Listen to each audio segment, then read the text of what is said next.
I didn't raise my voice. There was no need. When someone stands in your doorway with a master key, they aren't invited guests, and volume won't stop them. Certainty will. That's exactly what I held on to when Brenda Holt stepped across my threshold, like she owned the place. Chin high, clipboard tucked under her arm, that HOA badge glinting as if it carried some divine authority. "You don't need to block the hallway, Mr. Calder," she said. Calm, clipped, rehearsed. The kind of tone people use after repeating a line 100 times and never hearing the word no. The association has emergency access authority. I planted myself in front of the bathroom door, feeling the cool tile through my shoes, my heart thumping somewhere deep behind my ribs, and spoke the one sentence I knew would stop her dead. "My niece is in there. If you touch that handle, I'll file a formal report with timestamps." She blinked once. Not fear exactly. More like recalculation. The look someone gets when they realize they've inched past where the rules actually shield them. And if you've ever wanted to see a person who thrives on loopholes slammed straight into the consequences of their own system, stick with me. This didn't erupt into yelling. It became something quieter, far worse for her. What Brenda didn't know, standing there in my entryway, pretending this was just another compliance check, was that I helped design the back-end audit logic for the access system her vendor used. Every key fob issued to board officers logged unlock requests down to the millisecond. Those logs didn't just record doors opening. They tracked who authorized it, under what tier, and whether the action broke state unauthorized entry laws. I knew this, and I'd learned long ago never to skip log in my own systems, especially after Lily moved in. Brenda smoothed her blazer, gave me a last look as if filing me away as a future headache, muttered something about noncompliance, and left. Her heels clicked down the walkway. The gate creaked once, and then silence reclaimed the house. I stayed longer than I needed to, listening, because when someone tries to open a door they don't belong behind, the sound of them leaving matters. I'm Aaron Calder. I work in compliance analytics, the kind of job where you study how systems fail quietly, how authority is misused without triggering alarms. In Cedar Ridge Estates, I'm mostly known as a guy in the blue-gray house with the overgrown rosemary bush who never attends HOA meetings. I used to care. Repainting trim, adjusting mailboxes, taking down a wind chime someone deemed visually inconsistent. Fine. Those were annoyances, not invasions. This was different. That bathroom, Brenda assumed she could enter under a vague emergency clause, was Lily's refuge. She's 14, soft-spoken, still carrying grief that makes her shrink inward. After my sister died, she moved in with me. That guest bathroom, with its sea blue shower curtain and dusty skylight, was the only place she truly felt safe. That door wasn't just wooden hinges. It was a boundary she trusted, and Brenda nearly crossed it. Cedar Ridge HOA isn't unusual, but aggressive, a board that confuses order with control. Brenda had been president for 6 years by then, enough time to rewrite enforcement language, expand emergency definitions, and justify surprise inspections with wording flexible enough to snare any door she wanted. She hid behind policy, but what she craved was leverage, the thrill of walking anywhere at any time, badge in hand. I ignored it until that morning, because power only becomes real when it stands between you and someone you're responsible for. At the end of our hallway hangs a mirror in an old oak frame my sister picked out. Some mornings, Lily stand before it. Try to look normal. Try to remember who she was before everything fell apart. And Brenda tried to walk past it like it was just another corridor. Picture that. A grown woman with a master key, convinced the rules bend for her, stepping toward a locked bathroom where a grieving teen thinks she's alone. Ask yourself what you would do, because once that question is planted, it doesn't leave. The next morning, I skipped work. I went to the Cedar Ridge Community Center for the HOA's monthly compliance review. Most residents treat it like bad weather. Inevitable, unpleasant. Something you wait out without eye contact. I wasn't there to argue. I was there to observe. Brenda stood at the front, clipboard in hand, polished smile in place. An elderly couple, the Millers, approached with an appeal. Their granddaughter had painted a small mural on their back gate, not visible from the street, technically, but the HOA cited it anyway. Brenda barely glanced at the photo. Policy applies to all exterior surfaces. she said, checking a box. You'll need to remove it. It's therapy, Mrs. Miller whispered. Her husband had died last year. Brenda didn't flinch. Rules apply equally. Control hide behind fairness, she said. I stayed near the back, recording silently, not for drama, not for revenge, but because patterns matter. She was giving me one line at a time. When the meeting shifted to an update on smart locks for board officers, someone joked about residents forgetting to lock doors and blaming the HOA. Laughter filled the room. But I noticed the treasurer, Mark Ellis, stiffened slightly, hand lingering on the railing, eyes following Brenda like he knew something he wasn't ready to say. She walked past me, unaware that I hadn't forgotten a single detail. Already convinced the morning incident was behind me, I didn't forget. Lily had skipped breakfast that morning, wouldn't meet my eyes, and when a kid starts questioning the safety of their own room, grief turns into something sharper. Fear settling in, I followed standard procedure. I didn't confront Brenda again. I didn't make a scene. I let her continue exactly as she always had, because people who abuse authority depend on patterns, and patterns leave traces. By the end of that week, I wasn't just another resident. I was mapping access times, override windows, entry patterns, quietly turning Cedar Ridge into a case study. Brenda had no idea the system she trusted would end up turning against her. Pause here for a moment. This is the part most people miss when they hear a story like this and think, wow, what a nightmare HOA. The truth is, this happens far more than anyone admits. HOA emergency access rights are supposed to be extremely narrow, reserved for fires, floods, or third-party welfare checks where waiting would clearly cause harm. Not vague inspections, not curiosity, not control masquerading as compliance. From a legal standpoint, the moment an HOA officer uses a master key without a documented emergency, it isn't rule enforcement. It's unauthorized entry in many states. That crosses quickly from civil violation into criminal exposure. And there's a psychological layer people often underestimate. When authority figures normalize small intrusions, repainting trim, moving objects, unlocking doors for a moment, residents gradually stop questioning behavior that would be unacceptable elsewhere. Power like Brenda's thrives on silence, on routines, on assuming someone else must have approved it when no one actually did. The lesson is uncomfortable but simple. Systems don't protect you by default. They protect whoever understands them best. And when someone treats your private space as a shared resource, that's not order. That's entitlement wrapped in a badge. When I say I let Brenda continue, I don't mean I passively hoped she'd stumble. I mean I observed her the way you watch a storm on radar, not impressed, just careful, tracking the path it will take. By Tuesday afternoon, I had enough metadata to be dangerous, but not enough to end it. The worst place to be. Seeing the truth clearly, but still missing the one thing no spreadsheet can replace. Confirmation from someone on the inside. The HOA board met every Wednesday evening in a glass-wall conference room behind the leasing office. Private in theory, visible if you knew where to stand. That night, I positioned myself in the hallway, clipboard in hand, posture claiming authority even when I had none.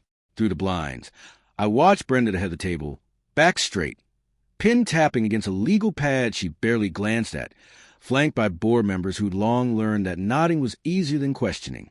Mark Ellis, the treasurer, sat 2 seats down, hands folded too tightly, jaw clenched, bracing for impact. When Brenda joked about residents overreacting to access protocols, everyone laughed, except him. His eyes were distant, fixed on the table, the look of someone aware a line had been crossed, but unsure if he had the courage to speak. I didn't need every word. I just needed to watch reactions. Mark flinched every time emergency access came up. When the meeting broke, Brenda walked out, already on her phone, voice clip performative, the sound of someone managing optics, not reality. Mark lingered just long enough for our eyes to meet. I gave a single nod. No confrontation, no drama. He didn't nod back, but he didn't look away either. That silence carried weight. Back in my home office that night, I laid it all out. Access logs, firmware behavior, timestamps lining up with motion sensors that recorded movement but respected privacy. And there it was, unmistakable. A Tier 3 manual unlock at 5:42 p.m.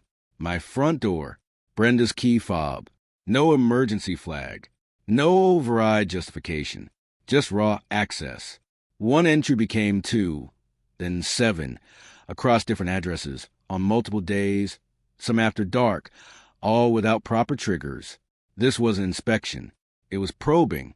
And once that pattern emerges, the air changes. You realize you're no longer dealing with a rule breaker.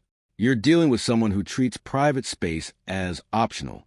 The next morning, my phone buzzed with voicemail from the HOA's legal liaison, warning me about unauthorized recordings and possible civil liability. I almost laughed. That message said more than any spreadsheet could. Brenda wasn't worried I was wrong. She was worried I was right. People don't threaten you legally unless they feel the ground shifting beneath them.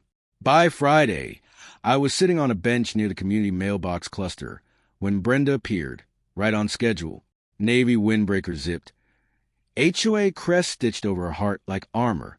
She pulled a thick envelope from the board's box, flipped through it, glanced around, and tossed a few pages into the recycling like junk mail. I waited until she disappeared down the path before approaching, heart steady, breath even. Panic is how mistakes happen, and this was not the moment for mistakes. Amid old flyers and takeout menus sat a document I recognized instantly, a draft access activity summary from the vendor portal. Unofficial, incomplete, but real. The timestamps lined up perfectly with my own logs, including the unlock at my house. Tier 3 verification field, blank. 6 other addresses. Same pattern. This wasn't speculation anymore. This was proof, and proof carries a weight all its own. I photographed everything. Wide angles to show context. Scuffs on the recycling bin lid. The exact position of papers. Chain of custody details that seem trivial until they suddenly matter more than anything. I returned the pages exactly as I found them and walked home the long way, noticing the neighborhood differently now, as if I could see its skeleton beneath the skin. That evening, Lily sat curled on the couch, sketching, headphones in, pencil moving slow and deliberate, and I didn't disturb her. I just worked across the room, building the report, stitching logs and document together until suspicion became evidence. Still, it wasn't enough. Legally, data without corroboration is vulnerable. Brenda was the kind of person who would try to bury this in procedural loopholes. That's when I reached out to Mark. Short, encrypted message. No accusations, just facts. You know what you saw. If you're ready to talk, I'm listening. 2 days passed. Then Sunday morning, while raking leaves I wasn't really paying attention to, my phone buzzed. Back patio, 10 minutes, no phones. I left mine in the car and walked 3 streets over to his house. The kind of place that looks like it's never broken a rule in its life. Mark sat at the patio table, drink in hand, tie loosened, eyes tired. When I asked how many homes she'd access, he stared at the table and muttered, "At least 11, as though confessing a sin. He told me Brenda had asked him to disable the firmware threshold that blocked repeated emergency entries. She needed flexibility, she said, and instructed him not to log it. That was the moment the last piece clicked into place. This wasn't negligence. It was deliberate. Legally, that changed everything. He agreed to validate the logs and provide internal notes, not public yet, but enough to anchor both data and human testimony. The next 48 hours blurred into verification. Third-party confirmations, hash signatures, and quiet favors called in by people who understood exactly what was at stake. By the time I finished, the report was airtight. 70 pages of pure facts, timestamps, firmware behavior, policy contradictions. No adjectives, no emotion, just truth stacked so neatly it couldn't topple. Monday morning, I sent it out. 1 copy to the vendor, 1 to law enforcement, 1 to the board, and then I waited. 2 days later, the special meeting was called. The community room packed with residents who could sense something was wrong even if they didn't know why. Brenda opened with her usual calm, polished assurance, talking about procedural reviews and resident misunderstandings. Then I stepped forward. I didn't shout. I didn't attack. I presented facts, number of accesses, absence of emergency flags, firmware overrides, the unlocked door while my niece was inside. You could feel the room shift, whispers spreading. faces tightening as people replayed moments they had brushed off before. When Mark confirmed it, voice steady, the room went silent. Once that silence breaks, it doesn't go back together the same way. People began speaking up. Small stories. Side gates entered. Patios opened without notice. Things they dismissed as mistakes suddenly formed a pattern. And Brenda, for the first time, looked cornered. She tried to adjourn the meeting, but it was too late. Truth had momentum. When the detective walked in, badge visible, there was no drama left to manage. Brenda left without a word, and the room exhaled as if holding its breath for years. I closed my laptop, not because I was done, but because the system had finally done its job.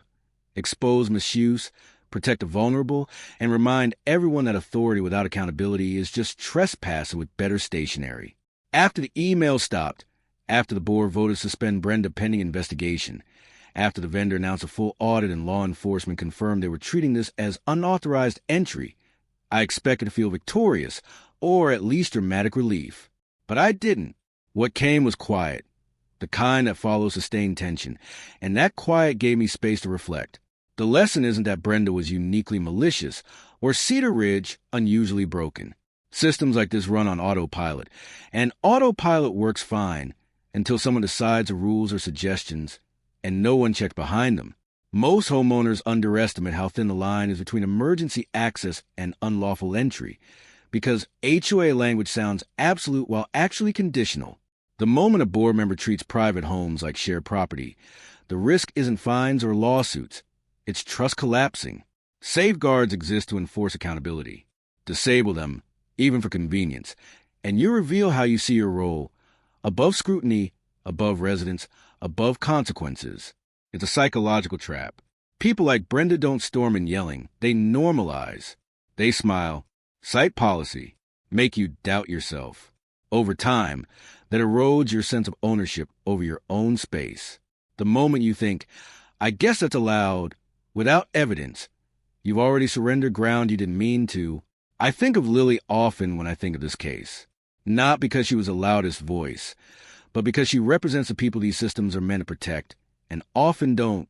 The quiet ones who assume adults and institutions will do right without oversight. What changed the outcome here wasn't anger. It wasn't confrontation. It was understanding the system and refusing to let silence cover abuse. That's the part one wants people to sit with. You don't need to be a compliance analyst to apply it. You need only to ask uncomfortable questions and document the answers. If you live under an HOA, learn where their authority ends. Ask how emergency access is defined. Ask what oversight exists. Ask who audits the auditors. Transparency isn't optional.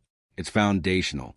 And if you ever feel small for pushing back, remember, authority only seems absolute when no one challenges it with facts. This story didn't end with handcuffs or a viral spectacle. It ended with locks meaning what they're supposed to mean again, with a kid closing a door without flinching, with neighbors realizing they weren't crazy for feeling watched. That matters more than spectacle. So, here's where I want to hear from you. Not for algorithms, but because these conversations matter. Have you ever had an HOA landlord or institution cross a line, making you question whether your home was really yours? Did you push back or freeze because you didn't know where to start? Share your story, or if not ready, just say where you're watching from.